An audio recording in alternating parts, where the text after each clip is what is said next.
Good morning my friends. देखिए, last video में हमने प्रेजेंट कंटिन्यूअस के बारे में पढ़ा था कि प्रेजेंट कंटिन्यूअस की पहचान वाक्य के अंत में रहा है रही है ये ज़रूरी नहीं होता है। मतलब रहा है रही है ज़रूरी होता है, लेकिन उसके साथ आपको ये देखना है कि किसी काम का जारी होना प्रकट हो रहा है या नहीं हो रहा है। क्योंकि बहुत सारे सेंटेंस ऐसे मैंने लास्ट वीडियो में आपको बताए कि जिनके अंत में रहा रही है लेकिन वो कंटिन्यूअस नहीं थे, वो या तो इंडेफिनिट थे या वो सिंपल सेंटेंसेस थे। ठीक है। दूसरा, आपको ये देखना है अगर किसी के अंत में रहा रही नहीं लग रहा है तो भी कंटिन्यूअस हो सकता है। जैसे कि तुषार बैठा हुआ है, तुषार बैठा हुआ है, यह कुत्ता नाली में पड़ा हुआ है, यह कुत्ता नाली में पड़ा हुआ है। तो इस तरह की जो चीज़ें होती हैं हमें ध्यान में रखना होता है। तो आज मैं आपको जो लास्ट वीडियो के डिस्क्रिप्शन में आपको लिंक मिला होगा उसमें प्रेजेंट कंटिन्यूअस नंबर 1 के नाम से एक PDF था, उसको तुमने डाउनलोड किया होगा। तो उसमें सेंटेंस थे, उन सेंटेंस को मैं आज चेक कराता हूं। तो चलिए जरा। हाँ जी। वह अपने कपड़े रात में धो रहा है।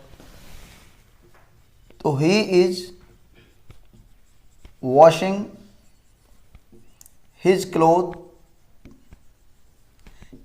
In night. अब ध्यान से देखना, वह अपने कपड़े रात में धो रहा है। इन नाइट क्यों लगाया है सर? एट नाइट भी तो लगा सकते हैं। देखो, अगर एट नाइट लगाऊंगा तो ये वो अपने कपड़े मतलब रात में ही धो रहा है, मतलब रात में ही धोता है। ठीक है। तो इनका यूज यानी कि उस रात, किसी रात को धो रहा है, और एट का मतलब रात में ही धो रहा है। ठीक है। नेक्स्ट बोलिए। तुम खुले में नंगे क्यों खड़े हुए हो? तो why are you standing naked in या एट ओपन? वह नोट गिन रहा है। वह नोट गिन रहा है तो ही इज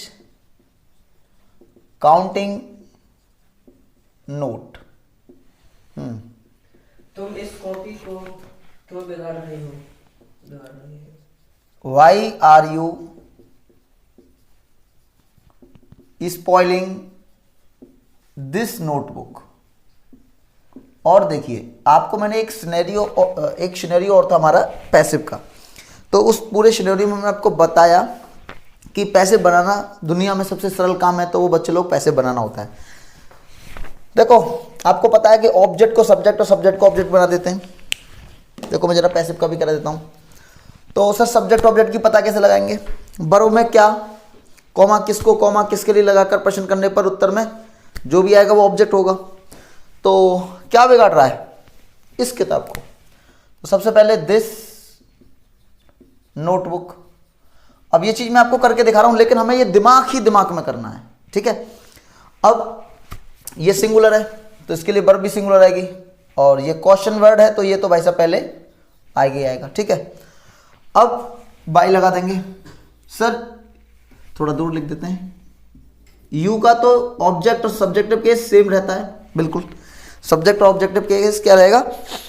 सिमिलर रहेगा, यानी सेम रहता है। अब मेन बात क्या आई? सर मेन बात आई क्या? मैंने आपको बताया था ये है मैंडेट, मतलब ठंडा बोले कोका कोला, ठंडा बोले कोका कोला। अच्छा, गरम बोले कॉफी। देखो, ठंडा मतलब जैसे आपके दिमाग में माइंड सेट कर दिया गया, ठंडा मतलब कोका कोला। एक कंपनी सुनी है तुमने, डालडा। डालडा एक कंपनी का नाम है। किसका नाम है? एक कंपनी का नाम था डालडा। लेकिन हम मार्केट में पता लेने जाए, वनस्पति जो तेलों से जो घी बनता है उसको हम वनस्पति घी बोलते हैं। लेकिन कंपनी ने ऐसा माइंड सेट कर दिया लोगों का कि कोई भी जा रहा है कि का दे दो का डालडा दे दो जी, का दे दो का डालडा। तो भाई साहब, डालडा एक कंपनी के ब्रांड का नाम है, मतलब कंपनी का एक ब्रांड है, कोई प्रोडक्ट है, उसका नाम डालडा रखा है। डालडा कंपनी है एक। ठीक है। प्रोडक्ट का नाम भी नहीं, डालडा एक कंपनी है, डालडा कंपनी।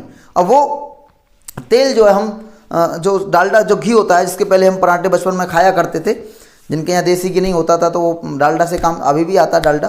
तो उसमें बहुत ज़्यादा इशू हुए उस कंपनी के, उसके बारे में हम बात नहीं करेंगे। लेकिन डालडा एक माइंड सेट हो गया।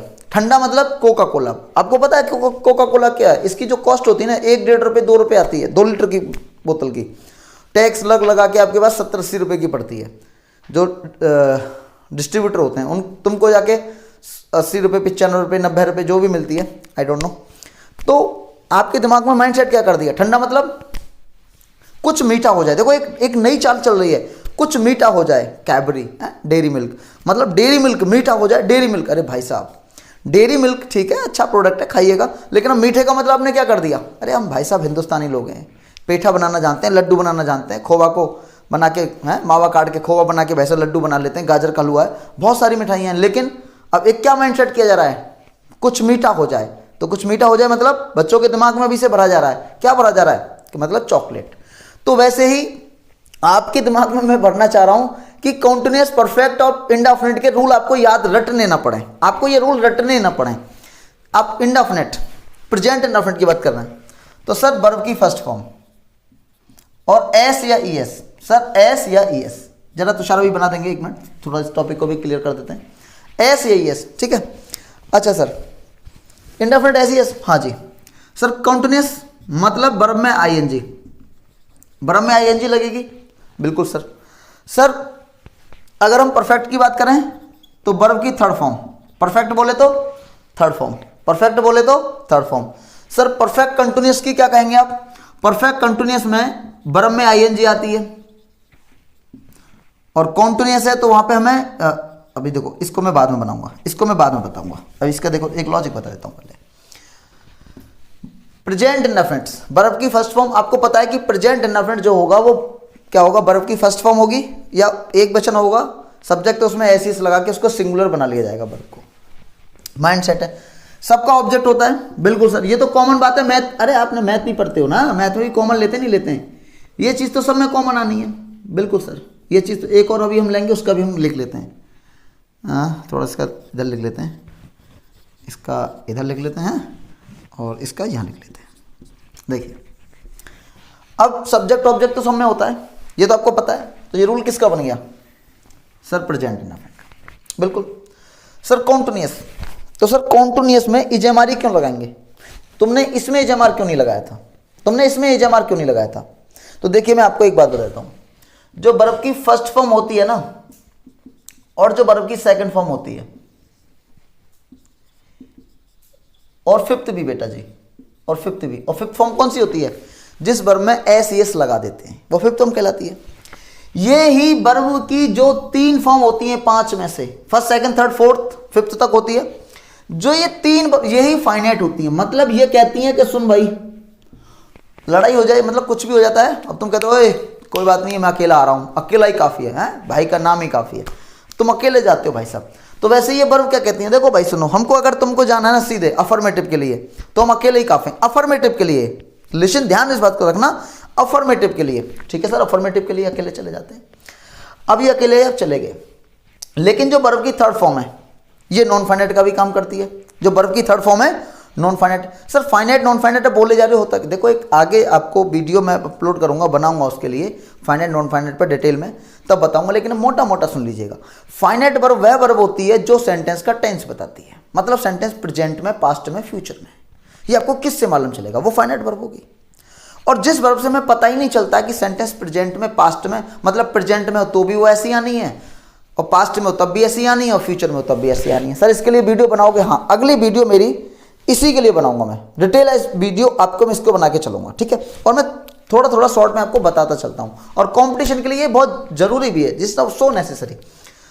खैर एनीवेज, तो वर्ब की फर्स्ट फॉर्म ऐसी है सर, इससे हमें पता ही नहीं चलेगा, तो यानी कि ये तो आईएनजी, हम तुमने बता दिया, ये जो वर्ब की तीन फॉर्म होती है ये मेन मानी जाती है, यानी कि आईएनजी। तो इसको तुम्हें दिखाने के लिए प्रेजेंट है, पास्ट है, फ्यूचर है, तो आपको इजेमार लेना पड़ेगा सर, बिल्कुल इजेमार ले लिया। सर परफेक्ट के लिए तो मैंने आपको बताया वर्ब की थर्ड फॉर्म भी क्या होती है, फाइनाइट नहीं होती, नॉन फाइनाइट होती है, तो दिखाने के लिए आपको हैज या हैव लेना पड़ेगा सर, बिल्कुल। अब सर ये तो परफेक्ट कंटिन्यूअस है, तो परफेक्ट तो हमने यहां से ले लिया,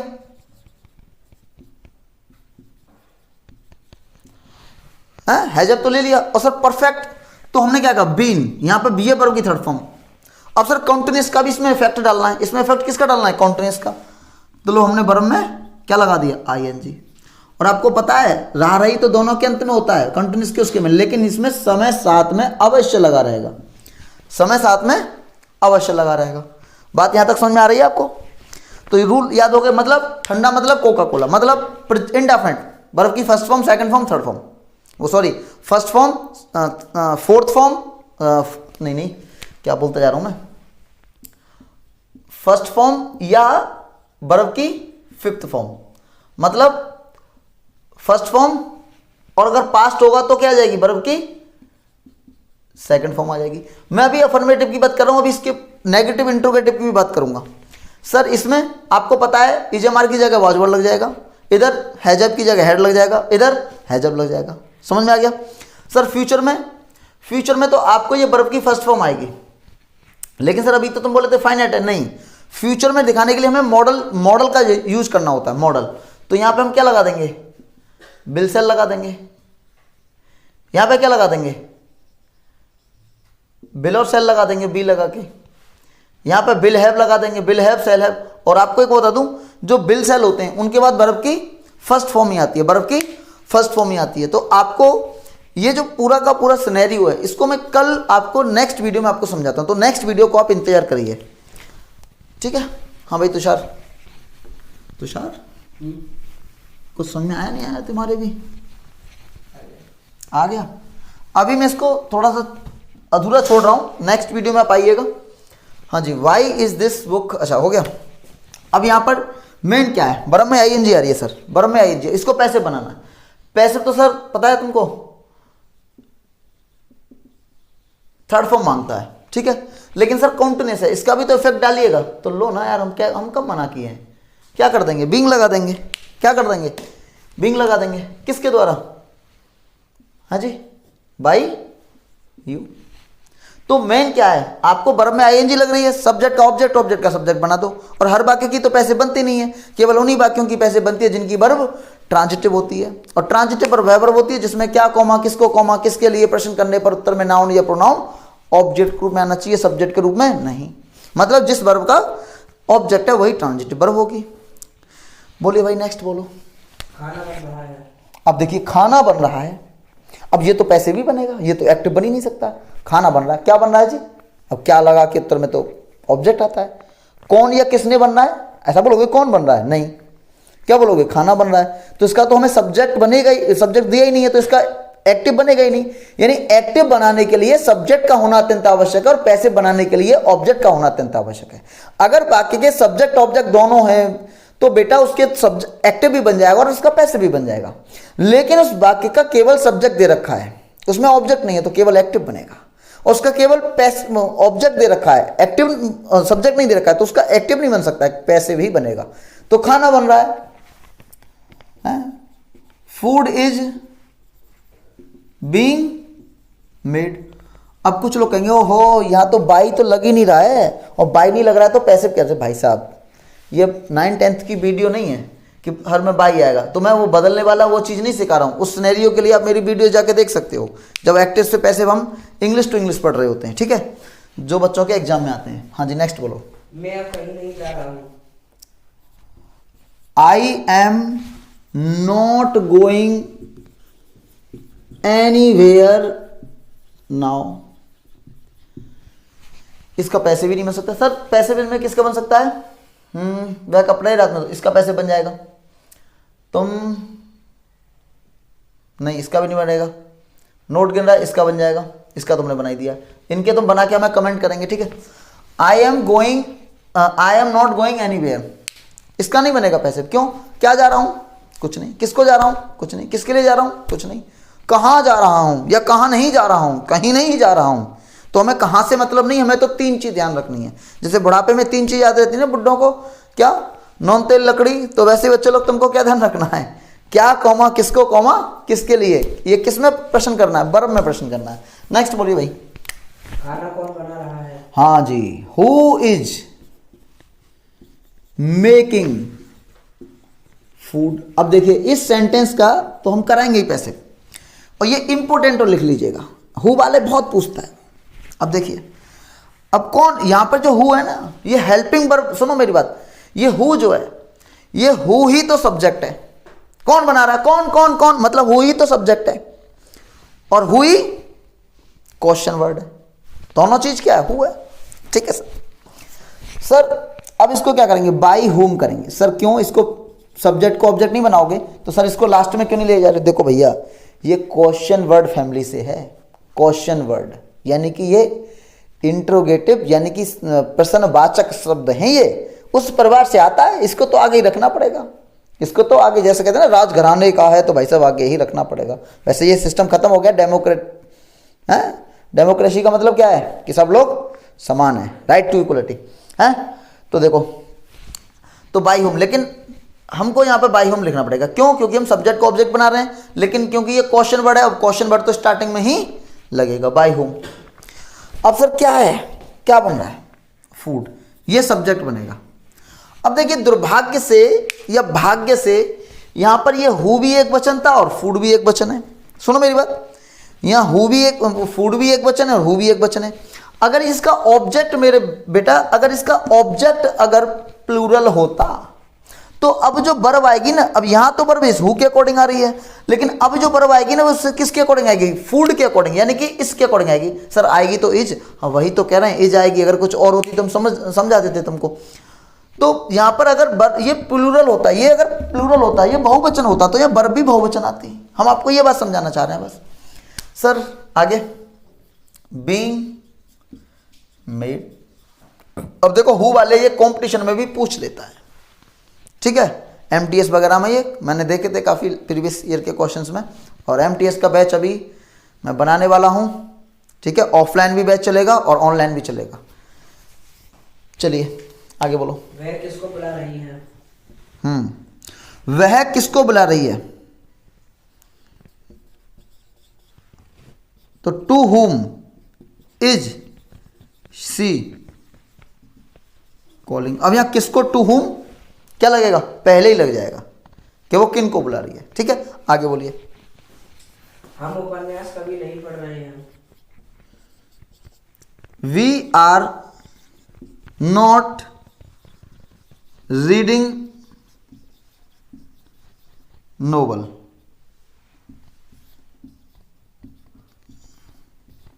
अब बताइए ये वाला नोवेल आएगा, ये वाला नोवेल आएगा? सर ये नोवेल ये सर क्यों बता रहे हो? क्योंकि हमने अभी एमटीएस के हम आपको पढ़ाएंगे, बैच बनाएंगे, एसएससी का भी इसमें अभी रखेंगे। अभी हम कंपटीशन लेवल पे भी शुरुआत कर रहे हैं हम, तो उसके लिए हम थोड़ा सा भी पीडीएफ वगैरह में बनवा रहा हूँ। तो नोबल और नोबल सर ये दोनों ये क्या हैं, इससे मैं एक बात समझाना चाहते हैं। ये होमोफोन्स हैं सर। होमोफोन्स क्या होते हैं? जिनका उच्चारण जो है, उनका प्रोनाउंसिएशन तो सेम रहता है, लेकिन एक आध मीनिंग इधर उधर होती है, और एक आध मीनिंग उधर उधर होने से क्या हो जाता है भाई साहब, पूरा का पूरा अर्थ बदल जाता है। तो आप कमेंट में करके बताएंगे ये वाला सही है या ये वाला सही है, ये वाला सही है। अच्छा, लेकिन अभी नहीं बताना है ये वाला सही है, ये वाला सही है। नोबल, ये नोबल जानते हो क्या होता है? श्रेष्ठ।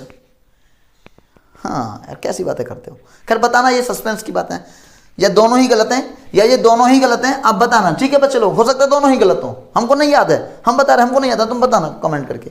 इस बहाने से कम कमेंट लाइक तो करेंगे। हाँ जी आगे बढ़िए, कोई सपोर्ट ही नहीं कर रहा। हाँ जी, क्या बिल्ली चूहे का पीछा कर रही है? हाँ तो is cat chasing to lion. रेड की बात करें सर। देखिए अब सर चेज क्यों लगाया है? चेज क्यों लगाया है? चेज इसलिए लगाया क्योंकि पीछा करना। हाँ जी आगे बोलो। माता जी रामायण पढ़ रहे हैं। हाँ जी, तो mother is reciting the Ramayan. अब सर रिसाइट मतलब सर समझे नहीं। देखिए रिसाइट हम जब किसी धार्मिक पुस्तक को पढ़ते हैं, रिलीजियस बुक को पढ़ते हैं, तो उसके पढ़ने की मीनिंग रिसाइट होती है, ठीक है। और जब हम नॉर्मली अपनी पुस्तकें पढ़ते हैं तो उसकी मीनिंग होती है रीड या स्टडी लगाते हैं। लेकिन हम जब आरती वगैरह पढ़ रहे होते हैं, या हनुमान चालीसा कह दें हम पढ़ रहे होते हैं, या हनुमान चालीसा की रिसाइट लगा सकते हैं, तो आरती पढ़ रहे होते हैं तो हम लगाते हैं ऑफर, OFFER। और जब हम मंत्र पढ़ रहे होते हैं, जैसे ओम भूर्भुवः स्वः तत्सवितुर्वरेण्यं भर्गो देवस्य धीमहि धियो यो न प्रचोदयात्, तो हम CHANT लगाते हैं। तो पढ़ने की भी मीनिंग अलग अलग होती है। ये आपको सिनोनिम मैंने बता दिए कि रीड के सिनोनिम क्या क्या हो सकते हैं, एज फॉर मे पॉसिबल, ठीक है। बढ़े आगे, बोलो भैया। पंडित जी अभी मंत्र पढ़ रहे हैं। हैं जी? तो जी अभी मंत्र पढ़ रहे हैं। पंडित जी इज रीडिंग, नहीं सर ये गलत है। देखो रीडिंग,